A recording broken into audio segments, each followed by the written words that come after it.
Shalom Aleichem to everybody. I hope you all had a wonderful, outstanding, special Purim with a lot of happiness and joy, and staying with us and not to be forgotten so fast. Holiday like Purim is really something to go into our bones and into our flesh and blood and into our heart and into our head, to make a everlasting impression upon us. So I'm sure a lot of us experienced that, and we're hoping to keep up the momentum. So now, the days between Purim and Pesach, we want to keep up the momentum and going to Pesach on a high, going steadily from strength to strength. And tonight we wanted to talk about a connection to this week's learning Torah portion that we're going to learn, the Parashat of Tzav, the second portion of the book of Vayikra. And it's talking about doing mitzvahs. Now let's get a little background of what we're supposed to think about when you do a mitzvah. The main, simple, important idea is that when we do a mitzvah, it's a question, if mitzvah svichas kavana, when a person does a mitzvah, does he have to think about he's doing it for a mitzvah? Of course, everybody holds, a person should think like that. It should be like a machine doing a mitzvah, just taking your hands and putting on the tefillin and thinking about something else, or eating a piece of matzah on Pesach, whatever it might be, or hearing the Megillah and Purim. Just hear it, you do it. You're supposed to think before, Hashem, this mitzvah I'm doing in front of you. You see me doing it. And I'm thinking I want to do it. I want to perform the law that you gave us to this mitzvah. I want to have in mind that it's for you. It's because of you that I'm doing it, because you commanded me to do it. I'm your servant. I want to serve you. And I want to do this mitzvah because you want me to do it as my master. Everybody agrees that that should be done, thought about before we do any mitzvah that we do. Whether it's lighting candles for Shabbos, whether it's saying, benching after eating, whether it's saying a bracha, whatever it might be. Rabbinic law, a Torah law, that is the proper way to perform a mitzvah, to think about we're doing it because Hashem wants us to do it. He's our master and commanded us to do it. He's our father, he wants us to do it. The question is, if a person did not think about that, let's say a person took a shofar in Rosh Hashanah and he knows how to play shofar like an instrument. And he was blowing shofar because he wanted to have a happy Yom Tov, and of course you're not supposed to do it on Yom Tov, play shofar for a different reason. Well, let's say a person didn't know the law and he was playing the shofar because he wanted to entertain himself. He makes music with the shofar, and he happened to make the right sounds from the shofar. Was he performing and he lived up to his obligation of doing mitzvah or not? He wasn't thinking about doing the mitzvah. He was doing a mitzvah without thinking about it. Well, it's a question in the rabbis, in the Gemara, and the great rabbis who were in the Shulchan Aruch, the code of Jewish law. Was he enough of performing without thinking? Is that enough in itself to perform, to consider that I did the mitzvah or not? Or does I have to do it over again? I'm thinking I'm doing it for a mitzvah, not just for enjoying myself, playing like I'm playing an instrument. So it's a difference of opinion if first I have to do it over and out or not. But everybody agrees that that's not the way mitzvah should be done. A mitzvah should be done, like I said at the very beginning. I'm doing the mitzvah because Hashem wants me to do this mitzvah. I'm doing it to listen to his command. That's how we should think about doing a mitzvah. And that's very important for us to think about. every mitzvah we do, from the time in the morning we get up, time we go to sleep at night, we do a lot of mitzvahs between man and God, between man and man, and special Shabbos, holidays, they have all their own mitzvahs. We're supposed to think before we do it. Hashem, I want to do your command. That's why I'm doing this. We have the Chayodim, famous Sefer Chayodim, who tells us that if a person does a mitzvah, even though he didn't think openly and have in mind, I'm doing this mitzvah because God wants me to do the mitzvah, but we say that even those who say you're not fulfilling your obligation if you don't think about it, but if you do a mitzvah, a man put on tefillin in the morning, he didn't think I wanted to do it because Hashem told me to. But tefillin, what else is he doing it for? He's not doing it for any other purpose, any other thing that's going to get something good out of it. It's only for he wouldn't do it unless there's no reason why he should do it unless it's for a mitzvah. He's not receiving any hana or any purpose or any benefit from the mitzvah, physical benefit. Why is he putting on tefillin? He's putting on tefillin because it's a mitzvah. So it goes without saying. Even though he should think about it openly, he should think about it, but even if he didn't think about it, but doing it something which doesn't make any sense to do unless they're doing it for a mitzvah, that's considered like having in mind to do the mitzvah. So that's many people rely on that idea in order to say that, because otherwise, according to some authorities, like I mentioned before, you're not fulfilling the mitzvah unless you think about it. So we say that if he's doing a mitzvah, something that nobody does for no reason, he's only doing it because it's a mitzvah, that's considered like he hadn't died to do the mitzvah. Another idea which this parsha brings out, what happens if they force a person to do a mitzvah? Is he considered he fulfilled his obligation or not? For instance, it's talking about the Torah where he's supposed to bring a sacrifice to Hashem in the holy temple, the Beis Hamikdash. He doesn't want to bring it. He was obligated. He did a sin. He has to bring a sin offering. He doesn't want to do it. It's too much money, too much time. He doesn't want to do it. So the court will force him to do it. They'll give him, they'll hit him. They'll give him, take a strap and say, you got to do it. You have to fulfill your mitzvah. And he's very, very stubborn. He doesn't want to do it. But finally, he gives in because he can't take the pain anymore that they're forcing him to do it. Let's say he does it in such a way. Is he fulfilling the mitzvah? Well, the Torah says you have to do it with the ratzon. You have to want to do the mitzvah. You can't just do it for other reasons if you don't want to do it. You have to want to do it.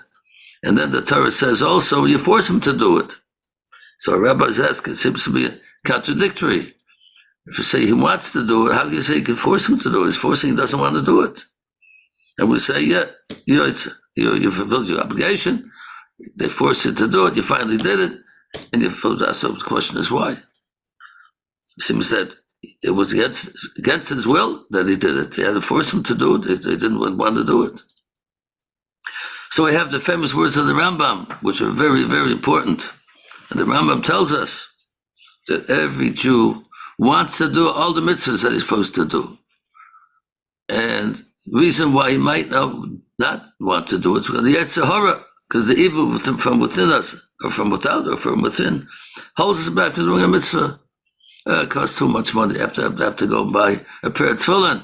It costs a lot of money to buy tefillin. I have to buy mezuzah for my door. It costs a lot of money. I can't afford it. I can't do it. I'm not going to do it. So you might be too lazy to do a mitzvah. To go and to pray to Hashem, to daven. No, I'm too lazy. I don't have to get up in the morning to go. So the Oorah, the evil from within us, sometimes from without, people around us that are keeping us back from doing a mitzvah. That's what's holding us back from doing that, is standing in the way of doing the mitzvah. But really we want to do it because our neshama that we have, we want to listen to Hashem, we want to listen to the Torah. So there's something deep down, that's really what we want to do. But God made this world in such a way. There's evil in the world, and evil tries to stop us from doing what we're supposed to be doing. So the Rambam says, since that's the case, when you give a person, the court will tell the person, you must do this mitzvah. The court will say you must do it. He doesn't want to do it, so you go and give him some lashes and say you got to do it. So now that he's doing it, he really wants to do it. It's a horror stopped him from doing it, but he got pained by it. They gave him some lashes, tell him if you better do it. That lash took away the evil influence on him. He really wants to do the mitzvah, but evil's holding him back. Now that he's pained by the court will give him some painful medicine for him, so to speak, will give him lashes or whatever it might do. So that takes away the evil from holding us back. And when we do it because we don't want to do it. That's how he explains it, that how the person is considered fulfilling the mitzvah if he's forced into it. Because the Rambam says, because he really wants to do it. It's real down deep, he is a person, is a Jewish person who wants his neshama to be overpowering and making decisions, and not the evil making decisions within him. But the evil, we know that has an influence on us, big influence on all of different reasons. Monetary, laziness, all different reasons that we don't do. Evil stops us from doing it. Hashem created that for us to have challenges, to overcome the challenges. So one way to overcome it, he can't do it by himself. He needs some help. The court's going to give him some help. They hit him. You got to do it. So now he's pain. He doesn't want to suffer the pain. He'd rather not suffer pain than be lazy. He'd rather not suffer pain than spend money. So he'll spend the money to buy a pair of tefillin or to buy an esrog or lulav, and he'll push himself to get up to pray to Hashem, not to suffer pain. But that's what he wants to do. Therefore, it's considered he's doing it with his will. He's not doing it being forced. He's forced to want to do it. We'll put it that way. He's forced to want to do it. He really wants to do it. He's being held back by the evil within him. But now we take away that evil by him feeling the pain that doesn't want to suffer the pain. So now he's being forced to want to do it. When he does it, finally, he says, I really want to do it. Now my neshama is governing, not my evil from me. And that is really what a Jew has. And us, Ras and Panimi, this inner will to do the will of Hashem. That's really what a Jewish person wants to do, the will of Hashem. But Hashem created evil for us to have a challenge. And sometimes we need some help to overcome that challenge. Once we have that help, so then we go back to what we really want to do. We really want to serve Hashem. So I think that was the best way to put it. We are forced to want to do it. But when we do it, we want to do it. And that's important for us to know. Every Jewish person wants to do the right thing. We have all kinds of reasons that we hold back from doing the right thing, and we push off doing the right thing, but that's not what we really want to do. Really, when the person will die and the evil will be taken away from him, he'll see that's really I wanted the whole time, what I was living. So I wanted to do. Just all different forces around the person stop him and to try to talk him out of it. But that's not a real will. A real will is to do what's the will of Hashem. So this is an important idea, which Rabbi Moshe Feinstein brought out a very important point. Once heard him gave a speech, and with the words of this Rambam that we're mentioning now, the person really wants to do Ratzon Hashem. So he said, well, what's the difference if you have to hit a person to do the right thing? Let's say you do something else and get the right thing. Like something else that's not hitting him. Maybe you tell a person, well, you get a lot of honor. If you're a rich man and you have a lot of money, and a lot of people could use that money, people need it, support people, different organizations need some money. So, but he doesn't want to part from his money. But they'll listen, we'll honor you. We'll make a whole dinner for you, and we'll honor you and put you up on the stage. And there's a lot of speeches about you. Oh, see, that sounds good. So I'm going to go ahead and get that honor, and I'll give a nice donation. I'll get more honor according to how much money I give, and that'll really be nice for me. So he goes ahead, and he becomes a guest of honor, and he pulls in a lot of money. Now, how do we have to look at that person? This person wants money, wants honor, and that's why he does it. So Rabbi Moshe finds says, no, that's not the way to look at him. What's the difference if you hit him? He does it. What's when you give him honor? He really wants to do it. except we have to take away the evil from him who's holding him back from doing it. So what's the difference? We get rid of the evil by hitting him, or maybe give him a lot of honor, or give him a lot of prestige, and tell him, make him feel good, and tell him, oh, you're such a great guy, and we're going to make up dinner for you. But so the end of it is he's giving that money. He really wants to give it. So when we look at a person who gets honor, and is a guest of honor, he gives a lot of money. Hey, he just did it for the honor. He doesn't really want to do it. He just wants for ulterior motives he has to get it. No. When he's giving it now, he wants to give it. That's the real will of a Jewish person, is to do the mitzvah. Except you have to take away things holding him back. There's different ways of taking away the things, sometimes by hitting him, or sometimes by honoring him, or whatever thing might get him to do it. But when he does it, he really wants to do it. He's a panimi. So we have to look up to that person that he really does a good thing, and he's a good person. Of course, as he wanted to say, we want to try to make ourselves do it not for the honor and not for the hitting and not for anything else. We want to try to do it so it should be a pure mitzvah. But so far now, it's not a pure mitzvah. It's a mitzvah he wants to do, but it's not pure, because he's being forced into it either by unpleasant things or pleasant things. He's being forced into it. But really, Hashem wants it to a mitzvah for no other ulterior motives at all. That's what we have to strive for. That we do a mitzvah because Hashem wants it to do a mitzvah. My neshama is clinging to Hashem. Hashem wants it to do the right thing. I want to do it because it's right. Not because they're hitting me, not because they're honoring me, not because of any other reason. I'm doing it because that's the right thing to do. That's what we have to work on ourselves, ultimately, in this world, to get to that level of personal greatness, that we do a mitzvah because it's the right thing to do. But if he's not ready for that, we still have to give him the proper respect for what he did, because he really wants to do it. He just had to take away the evil from within him in different ways, but that's really what the person wants to do. So, a lot of times a person who's a Baal Tshuva, who he wants to do the laws of the Torah. He asks, what do I have to do? Oh, a lot of things to do. You have to daven every day 3 times, and you have to keep Shabbos, and you have to keep the holidays. And, it's so overwhelming. I can't do so much, too much for me. Of course, we don't do it all at one time, do it little by little. But we see over and over again, people think it's overwhelming, so many mitzvahs to do. I have to change my lifestyle, eat kosher, and careful how I speak, and I can't speak this, I can't speak about that, against gossip. But once a person starts doing it, he feels very good about it. So all of a sudden, we thought it was so hard. He just takes a little bit, keeps Shabbos a little bit. He feels good about it. And he starts thinking, well, I want to do more. What's happening? Before it was too hard. And now all of a sudden it's become easier and easier.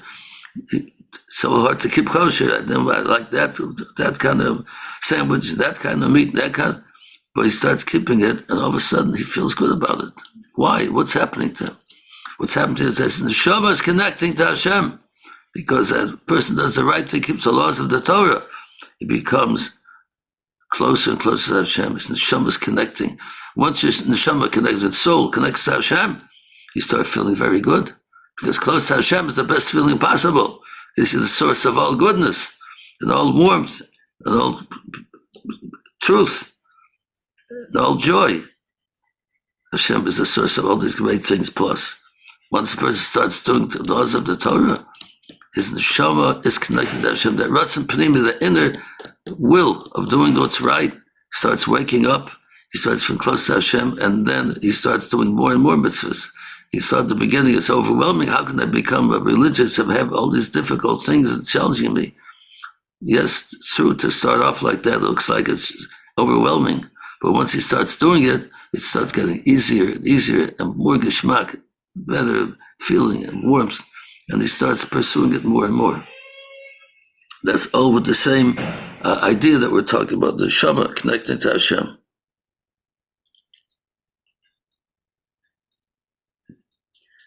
And we have to realize that our thoughts are very, very important when we do a mitzvah. The basic idea, like we started out in the very beginning, basic idea is we want to do the right thing because it's right, because Hashem wants us to do it. Hashem is our master, He's our creator, and we want to do the right thing because Hashem wants us to do it, without no ulterior motives. We want that should be our goal. On the way there, we certainly can use different ways and means to get us to do it, like I said before, whether it's difficult things, whether it's harsh things, whether it's pleasant things, but whatever it takes, we do the mitzvah, and we say, really you want to do the mitzvah. But on the way to do that, there are other thoughts also. According to Kabbalistic writings, we say the person's thoughts have a bigger effect on the higher worlds of above us and Shemayim and heaven, all kinds of levels of greatness of worlds, we call them Olamas in Hebrew. Olamas, different levels of heightening ourselves, going higher and higher towards Hashem. And we have three things in this world that we do: actions, speaking, and thought. Actions are more in this world, the more tangible. Speaking is the next, and thinking is the highest, most abstract part of us is our thoughts. But when it comes to the higher worlds, echelons of the above us in heaven, the higher worlds close to Hashem are those connected to thinking. Actions are more physical. Speaking is like in the middle. You speak with your mouth as an action, but the voice is something that's not tangible. And thoughts are totally not tangible. And without actions, they have nothing to stand on. Speaking or thoughts, which make stronger impressions on our high worlds above us, but without actions, they have nothing to stand on, nothing to substantiate our thoughts. Person doing a mitzvah, he has to have the action of the mitzvah itself. Thinking along the way brings up to a much higher level. Speaking about the mitzvah, thinking about the mitzvah, it's much higher levels in the worlds above us, close to Hashem. But if we don't have the leg to stand on in this world, the action, then our thoughts will just go disintegrate. They won't have any effect at all in the higher worlds. We have to have it's like a person who has a beautiful picture or vase. He has they pay thousands of dollars for, but he's not going to put it on the floor. Puts it on the floor, it won't get any recognition. He has to have the right kind of case to put it in, the right kind of stand to put it on. If you don't have that, you take it away, it'll just crash. It won't have any value. The same way we're talking about higher elevations of our effect that we have in the worlds above us. Thoughts are the highest, but it has to have what to stand on. It has to stand on speech and action. Once we have action and speech, then we can go to the higher worlds of thoughts that have a bigger effect and closer to Hashem. For instance, we also goes along with the basic idea, I want to do a mitzvah because I want, since it's right, Hashem wants me to do it, but we should do it with fear of Hashem, standing in awe in front of Hashem. I'm doing this mitzvah in front of Hashem. He sees me doing it. He enjoys me doing it, so to speak. He loves me for doing it. So I stand in the awe of Hashem. He's there. He's all over. If I stand in the awe, that elevates the mitzvah into higher heights. Besides thinking I want to do his will, but I stand in awe when I do it. Or if I feel the love to Hashem, and think how much love Hashem loves us, how we love Him. I want the mitzvah because I love Him, but He loves me. I want that's one with the mitzvah. That elevates the mitzvah to much higher levels of greatness. If we say with our mouth, I want to do this mitzvah for the purpose of serving Hashem, our words speak louder than our actions. We have the action to be based on. We have to have a basis for it. But once we have the basis, if we say words, Hashem, I want to do this because I want to do your will. And that person thinks to himself that I'm thinking that I'm standing in front of Hashem in awe. Hashem seeing me. Hashem is, the love He has for me, love I have for Hashem. If he does a mitzvah with those thoughts, then it elevates the mitzvah much, much higher heights than if he doesn't have those thoughts at all. But they all have to be based on the initial action of a person for them to have a basis to stand on. Without a basis to stand on, all these great thoughts don't have any of any future, because they have nothing to stand on. They have to have the basis of the action of the mitzvah. Once you have the mitzvah itself, then you work on higher levels of closing to Hashem, of thinking about these great thoughts that we're talking about. And besides that, every mitzvah that we do has great meaning to it. Reason why we do this, why we do that. First of all, eat matzah and Pesach. You can say, well, I want to do it because of mitzvah to eat matzah and Pesach. But Hashem wants us to remember why we're eating matzah and Pesach. Hashem took us out of Mitzrayim, took us out so quickly out of Egypt. And we're eating the matzah to remember that. That makes the mitzvah on a higher level, because I'm thinking of the reason of the mitzvah. And the reason why Hashem wants us to realize that, how He loves us. He took us out of Egypt. So we make the mitzvah of matzah and a greater mitzvah than just eating itself. So we see from here all the great different levels of performing a mitzvah. The action itself, then thinking I want to do it because Hashem wants me to do it for mitzvah. Then we can do it because we have in the offer of Hashem, we're doing mitzvah. We have the love of Hashem, we're doing mitzvah. We do it for the reason of the mitzvah. We can go on and on, all different levels of mitzvah that we do. Every time we have a different level of thinking, of doing, of saying, we are elevating it, and we're getting close to Hashem more and more by making the mitzvah a much more of a wonderful. It's like a person has a ice cream in front of you. Lord, you love the ice cream, but you like to put chocolate on it. It makes it better. They want to put some nuts on it, and they want to put a cherry on top. You want to keep making it more delicious. You have the basic thing that you like, but the more you add to it, it gets more delicious, more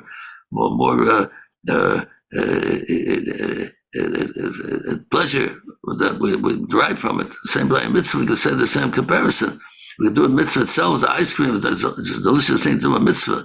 But if we think that we're doing it for Hashem commanded us, and now we think Hashem is in front of us, we're standing in front of Him, and we think about the love we have Hashem He has for us, and we think about the purpose of the mitzvah gets higher and higher, and more